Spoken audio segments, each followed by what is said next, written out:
Hello दोस्तों, स्वागत है आपका क्रेजी क्रिप्टो मिंटू में। आज बात करेंगे कुछ लेटेस्ट अपडेट्स की, जिसमें देखिए सबसे ज़्यादा जो मुश्किल पैदा कर रहा है वो है वजीरेक्स। ये ईडी जो है वजीरेक्स की समस्याएं बढ़ाता जा रहा है। चलिए, वजीरेक्स है, हॉटबिट है, आगे आपका नूरी एक्सचेंज के बारे में है और आपका लवली इनू के बारे में। तो चलिए वन बाई वन सबको कवर करते हैं। पहले हम थोड़ा सा मार्केट का अपडेट देखते हैं।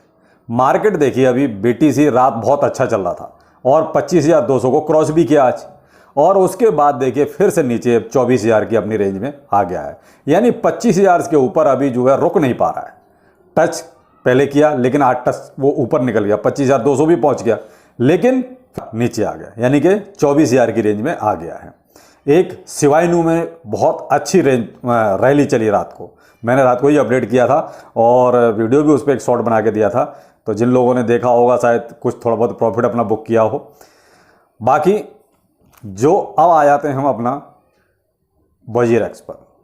देखिए साहब, वजीरेक्स में अभी तक हम जो कर रहे थे ना P2P, पीयर टू पीयर, ये भी साहब खतरनाक हो गया। अब ईडी अब P2P के ही पीछे पड़ गया है कि ये जो P2P है, ईडी की नज़र में ये मनी लॉन्ड्रिंग का तरीका है। क्योंकि वो ये कहते हैं P2P में तो कोई रिकॉर्ड ही नहीं है किसी तरह का, इसमें तो कोई एक्सचेंज का भी काम नहीं है, P2P तो बाहर से बाहर ही हो गया।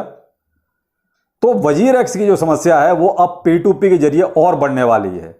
अब वो ये कहते हैं कि जो आपने ट्रांजैक्शन किए हैं उनकी डिटेल दीजिए। अब वजीरेक्स के पास तो ऐसी डिटेल ज़्यादा है ही नहीं, क्योंकि ये P2P जो है वाकई में, क्योंकि उसमें ज़्यादा रिकॉर्ड होता नहीं, होता भी तो ये लोग हटा देते हैं उसको, क्योंकि P2P का कोई रिकॉर्ड ज़्यादा रखा नहीं जाता।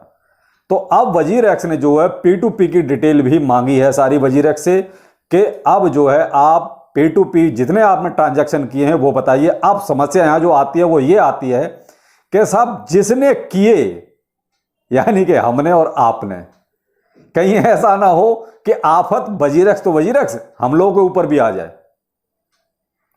तो समस्या यहां पर आ रही है कि जब भाई पूछा जा सकता है कि आपने जो P2P ट्रांजैक्शन किया है वो क्यों किया, किसके लिए किया, इसका रिकॉर्ड क्या है, आपने कोई टैक्स दिया या इसका कोई रिकॉर्ड है आपके पास।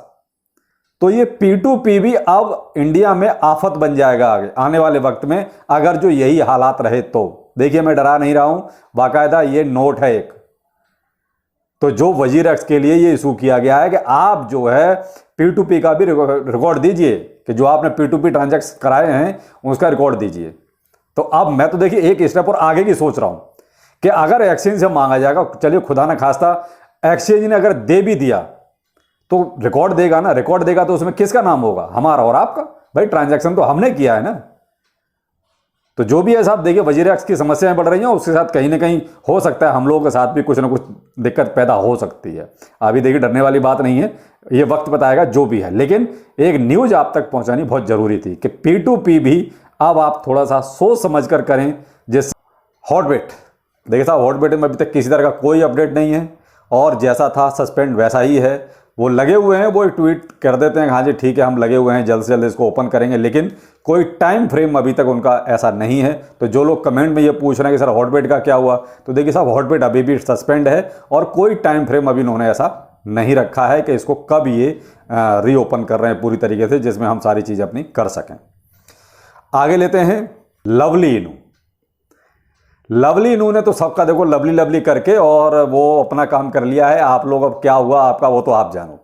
फिलहाल प्राइस जो इसका चल रहा है वो 6 टाइम्स 0 के बाद 33 की रेंज चल रही है। तो भाई जिन लोगों ने प्रॉफिट ले लिया था वो तो आज भी प्रॉफिट में है और अच्छा किया, उन्होंने प्रॉफिट बुक कर लिया। अब ज़्यादा लालच या उसमें ना पड़े, ये कहीं कुछ नहीं करने वाला, और करेगा भी तो अपने लिए करेगा, आपके लिए कुछ नहीं करेगा। तो इसलिए आप इसके बारे में न सोच के अब किसी और के बारे में सोचिए। इसका तो हो गया जो होना था। ये चाहे आप बाई बैक करें या एक्सचेंज लिस्टिंग करें, क्योंकि भाई पैसा किसको लगाना है, आपको लगाना है, इन्वेस्टर्स को लगाना है। जब इन्वेस्टर का तो उसमें विश्वास ही नहीं है तो वो क्या करेगा। वो ठीक है एक बार को थोड़ा पैसा डाल के प्राइस को ऊपर कर देगा, थोड़ा लालच बढ़ाएगा, उसके बाद फिर जैसे ही आप लोग पैसा डालोगे वो निकाल के फिर अपना काम कर लेगा। तो ये हो गया और ये सबको समझ में भी आ गई इनकी चाल। इसी वजह से अब लवली इनू में किसी का इंटरेस्ट नहीं रहा है। तो आप भी थोड़ा होशियार रहिए, बाकी इसके पंप डंप से थोड़ा दूरी रहिए। आप किसी नूरी एक्सचेंज जर्मनी का है, ये साहब दिवालिया हो गया है।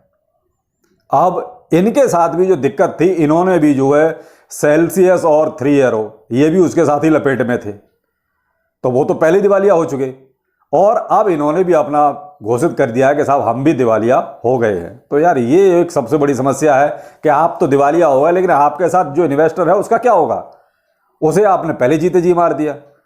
तो साहब ये चीज़ कुछ ऐसी हैं जो कहीं ना कहीं इन्वेस्टर्स को दुखी कर रही हैं, परेशान कर रही हैं कि सबसे ज़्यादा जो हमारी नज़र में तो अब गुनहगार जो है वो है एक्सचेंज। देखिए अथॉरिटियाँ तो बात की चीज़ रह गई, हमने तो इन एक्सचेंजों के भरोसे पे ही सब कुछ कर रखा है और ये एक्सचेंज ही सबसे ज़्यादा अब गुनहगार लग रहे हैं कि इन्होंने केवल अपना पेट भरा है, अपने बारे में सोचा है, अपना मजबूत हुए हैं, इन्वेस्टर को इन्होंने कभी कुछ नहीं दिया। तो साहब सीधी सी बात तो यही है कि आप थोड़ा सा अब अलर्ट होकर ही काम करें, जो भी करें, कि कुछ पता नहीं चलता आज की डेट में कौन सा एक्सचेंज कब डूब जाए, कब अपने आप को ये कह दे जी हम तो दिवालिया हो गए। तो ये थी अभी कुछ लेटेस्ट अपडेट, तो प्लीज़ आप थोड़ा सा अलर्ट रहिए। क्रिप्टो करेंसी बहुत ही वोलाटाइल है और प्लस बहुत ही रिस्की हो गया है मामला।